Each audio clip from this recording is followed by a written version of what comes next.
Result आने की हो रही है तैयारी। रिजल्ट कब आएगा, कैसे आएगा, कौन सी डेट को आएगा, क्लास 10th वालों को भी टेंशन हो रही है, क्लास 12th वालों को भी टेंशन हो रही है, टेंशन ही टेंशन हो रही है। तो आज की इस वीडियो में हम इसी बारे में बात करने वाले हैं कि जो हमारा रिजल्ट है वो कब और कैसा आने वाला, अच्छा आएगा, बुरा आएगा और कब तक आएगा। देखो बच्चों, सीबीएसई के अंदर जो आपकी कॉपीज चेकिंग का प्रोसीजर था वो ऑलमोस्ट 10th का तो कंप्लीट हो चुका है। ठीक है, अब सीबीएसई क्या कर रहा है, डाटा मंगवा रहा है। डाटा आपका इंटरनल असेसमेंट का डाटा मंगवा रहा है, प्रोजेक्ट का डाटा मंगवा रहा है, प्रैक्टिकल के डाटा मार्क्स इकट्ठे कर रहा है। अब देखो, मैंने आपको लास्ट वीडियो के अंदर एक पहले बताया भी था कि जब सीबीएसई आपकी कॉपीज को वहां से मंगवाता है तो वहां पे उसके ऊपर आपके रोल नंबर नहीं होते। तो वहां से जब आपका कॉपी जो चेकिंग होके आ रही है तो कितने बच्चे हैं हमारे पास, 38 लाख बच्चे, जिसमें से 21 लाख जो बच्चे हैं वो अकेले 10th के हैं। तो 21 लाख बच्चों की जो कॉपी हम मंगवा रहा है, 21 लाख की कॉपी को वो क्या करेगा, रीचेक करता है। रीचेक करने का मतलब उसका जो रोल नंबर है, क्या इसी कॉपी वाले का ये रोल नंबर था, क्या इसी, उसको 3 बार चेक करता है। 3 बार चेक करने के बाद फिर अपनी एक डाटा बनाता है, लिस्ट बनाता है। फिर उसके बाद प्रैक्टिकल के नंबर मंगवाने, ठीक है, इंटरनल असेसमेंट के, फिर ये देखना कि सबको जिसको ग्रेस मार्क्स का बोला गया था वो उन्होंने दिए हैं। मॉडरेशन पॉलिसी जिसके पे लगाई गई थी वो तो उसके दिए हैं, किस किस पे मॉडर्न पॉलिसी लगानी है, क्या उस चीज़ का बेनिफिट सारे स्टूडेंट को मिला है या नहीं मिला। इतना सारी चीज़ों का जो डाटा है वो सीबीएसई इकट्ठा कर रहा है। अभी इकट्ठा करने में उसे टाइम तो लगेगा, क्योंकि कुछ स्कूल्स अभी भी ऐसे हैं जिन्होंने अभी भी प्रैक्टिकल एग्जाम का जो इंटरनल डाटा है वो सीबीएसई को नहीं भेजा है। सीबीएसई उनसे मंगवा रहा है, कोई बोरा आज भेज देंगे, कोई बोरा कल भेज देंगे। बहुत सारे स्कूल अभी जो है पेंडिंग लिस्ट में है। दूसरी सबसे मेन प्रॉब्लम है 21 लाख जो हमारी शीटें हैं, 21 लाख शीट की जो आंसर शीट्स होती है उसको मंगवाना।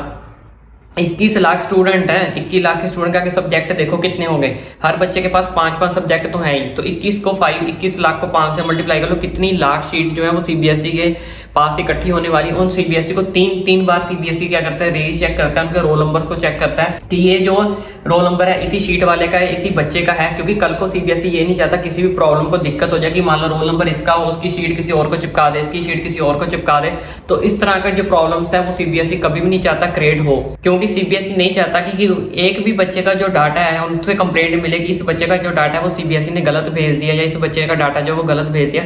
तो सीबीएसई इस तरह की गलती कभी भी नहीं करना चाहता। वो 2 दिन तो जरूर लेगा, लेकिन सीबीएसई कभी भी अपने ऊपर इस तरह का टैग जो नहीं लगवाता। हाँ, सीबीएसई गलतियां जरूर करता है, लेकिन वो कभी हमेशा यही चाहता है कि हमारी जो गलतियां वो इग्नोर हो जाए, बच्चे को किसी भी तरह की प्रॉब्लम का फेस ना करना पड़ा। ऐसा ना हो किसी के 60 मार्क्स बन रहे हैं उसको 4 मार्क्स वाली जो कॉपी है वो चिपका दी जाए। तो इस तरह की जो गलती है सीबीएसई कभी भी नहीं करता है। तो 21 लाख शीटों को मंगवाना, उन्हें रीचेक करना, उनके रोल नंबर को चेक करना, फिर उसका डाटा तैयार करना, ऑनलाइन अपलोड करना। उससे सबसे पहले बड़ी बात क्या है कि जैसे ही आपका रिजल्ट डिक्लेयर होगा, रिजल्ट डिक्लेयर करने के बाद इस बार बहुत सारे प्रोसेस आने वाले हैं। जैसे मैंने आपको लास्ट वीडियो के अंदर भी बताया था कि री-इवैल्यूएशन आने वाली है, इस बार री-इवैल्यूएशन आने वाली है। ठीक है, आप अपनी फोटो कॉपी मंगवा सकते हो, फोटो कॉपी वेरिफिकेशन करवा सकते हो अपने कॉपी की, रिजल्ट की। तो ये सब डाटा जो है सीबीएसई क्या कर रहा है, प्रिपेयर कर रहा है। ऐसा थोड़ी होता है कि रिजल्ट डिक्लेयर हो गया उसके बाद ये सारी चीजें जो है सीबीएसई रेडी करना शुरू करेगा। जी नहीं, सीबीएसई पहले ये तैयारी करेगा, क्योंकि जैसे ही रिजल्ट डिक्लेयर हुआ, अगर सीबीएसई को किसी की बच्चे की प्रॉब्लम लगती है, किसी भी बच्चे को, तो सीबीएसई के अंदर इस चीज के लिए हम अप्लाई कर सकते हैं। तो सीबीएसई के पास प्रूफ होना चाहिए ना, रीवैल्यूएशन कैसे देनी है, कब देनी है, किस बच्चे को देनी है, किस टाइम पे देनी है। फिर बात आती है फोटो कॉपी की। अगर कोई बच्चा अपने एग्जाम की आंसर शीट की फोटो कॉपी मंगवाता है, जीरोक्स मंगवाता है, उसको जीरोक्स कैसे भेजनी है, किस वे में भेजनी है, ठीक है, उसकी जीरोक्स बनाने का टाइम लगता है, तो वेरिफिकेशन करने का टाइम, तो इसके सबके फॉर्म्स निकलेंगे, फिर फॉर्म भरे जाएंगे, फिर वहां पे सीबीएसई डाटा चेक करेगा। तो सबकी तैयारी पहले सीबीएसई करके रखेगा ना। ऐसा थोड़ी होता है कि आज रिजल्ट डिक्लेयर हुआ फिर उसके बाद ये सारी तैयारी करेगा, फिर महीना लगा देगा। तो ऐसे तो 3-4 महीने जो है जो 10th बच्चे 10th और 12th में घूमते रह जाएंगे। तो ऐसा नहीं होता। सीबीएसई अपनी पूरी प्रेपरेशन करने के बाद ही रिजल्ट को क्या करता है, डिक्लेयर करता है। और सबसे बड़ी बात वही होती है कॉपीज की। जो कॉपीज का जो डाटा है वो उसने लेना है। डाटा से लेने के बाद उसको सबसे बड़ी जो प्रॉब्लम फेस करनी पड़ती है वो होती है रीचेक करने की, क्योंकि इतना केयरफुली डाटा चेक करना पड़ता है कि किसी की बच्चे के नंबर एक की जगह दूसरी जगह ना लग जाए, दूसरी की जगह इसके ना लग जाए, मतलब इंटरचेंज ना हो जाए, एक्सचेंज ना हो जाए। तो सीबीएसई इस चीज को बहुत केयरफुली करता है और सीबीएसई के ऊपर इस चीज का प्रेशर भी है, क्योंकि बाकी जो स्टेट लेवल के मैक्सिमम स्टेट लेवल के एग्जाम्स जो होते हैं वो सीबीएसई के साथ ही हुए थे और उनका कॉपी भी चेक हो चुकी है, उनके रिजल्ट भी आ चुके हैं। सीबीएसई थोड़ा पीछे जरूर चल रहा है, तो इस चीज के सीबीएसई के ऊपर प्रेशर भी है कि जल्दी से जल्दी जो है डाटा को कलेक्ट करके रिजल्ट को क्या किया जाए, डिक्लेयर किया जाए। उसके बाद मेरे पास एक और कुछ न्यूज़ लगी है, मैं वो भी आपके साथ शेयर करता हूँ। ठीक है, इसमें हमारे पास जैसे मैंने आपको बताया कि सीबीएसई के पास स्टूडेंट है 38 लाख स्टूडेंट है, जिसमें से 16,96,770 जो हमारे पास 12th के स्टूडेंट हैं, कितने सेंटर बनाए गए थे? 6759 एग्जाम सेंटर बनाए गए थे जहाँ पे आपकी कॉपी चेक हुई है।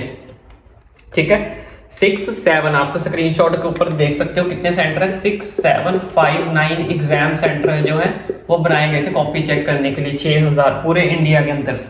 ठीक है, टोटल नंबर ऑफ कैंडिडेट जिन्होंने, उसके बाद उन्होंने बोला 10 फॉर सीबीएसई की तरफ से अभी कोई कंफर्मेशन रिसीव नहीं हुई है, लेकिन सोर्सेज की तरफ से हमें सुजेस्ट हुआ है कि 13 मई को जो है result as by side board declare कर सकता है 10th और 12th की रिलीज नेक्स्ट वीक यानी कि वही 13 तारीख हो जाएगी।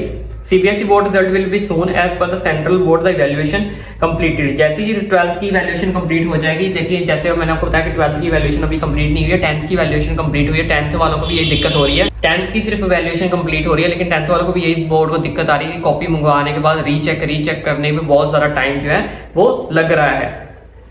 तो CBSE is now working toward declaring the CBSE 10th 12th, तो जिसकी वजह से वो उसके ऊपर वो काम कर रहा है अभी सीबीएसई के रिजल्ट डिक्लेयर करने में। और दूसरा जो स्क्रीनशॉट मैं आपको वो भी दिखा देता हूँ, वो मेरे हाथ लगा है, उसमें क्या लिखा है, adding to some explain he 10th passing criteria has been made extremely lenient and passing percent. देखो जो पासिंग आपका लीनियंट कॉपी चेकिंग हुई है, passing percentage because as the same as most time steadily increase, और आपका जो passing percentage है वो भी बहुत ज्यादा बढ़ने वाला है। विद प्रूफ मैं आपको शो कर रहा हूँ कि आपकी जो कॉपी चेकिंग है वो काफी ज्यादा लीनियंट हुई है 10th वालों की भी और 12th वालों की भी। और उसके बाद पासिंग जो है इस साल जो पासिंग परसेंटेज है वो काफी ज्यादा इंक्रीज होने वाला है। बाकी मैंने आपको बता दिया कि रिजल्ट जो है 13 मई से उन्होंने लिखा है यहाँ पे, has to be released between 13 May and 25 May. 13 मई से लेके 25 मई के बीच में जो आपका रिजल्ट है हर हालत में डिक्लेयर हो जाएगा।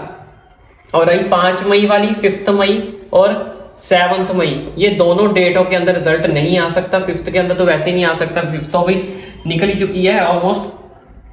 और 7th मई को मैंने आपको बता दिया कि नीट का रिजल्ट होने वाला, नीट के रिजल्ट के बीच में सीबीएसई इंटरप्ट नहीं करेगा। हाँ, कई हालत तक इन्होंने 13 लिखा है, कई बार सीबीएसई शॉक भी कर देता है, सरप्राइज भी दे देता है, तो कई 10 को भी रिजल्ट आ सकता है, ऐसे कोई बड़ी बात नहीं है। लेकिन टाइम्स नाउ की बड़ी खबरों की माने तो 13 मई से 25 मई के बीच में उन्होंने एक्सपेक्टेड डेट रखी है, जहां तक उन्होंने अपने सोर्सेज से पता किया है। तो अगर सीबीएसई कई बार गिफ्ट दे दे, शॉकिंग दे दे, शॉक्ड, तो 10 मई को मैं मान के चलता हूँ कि 10 मई को मे भी रिजल्ट आ जाए। अदरवाइज 10 मई को नहीं आया तो 13-25 के बीच में कभी भी आ जाएगा, और दोनों क्लासों का आ जाएगा, 10th का भी आ जाएगा और 12th का भी आ जाएगा।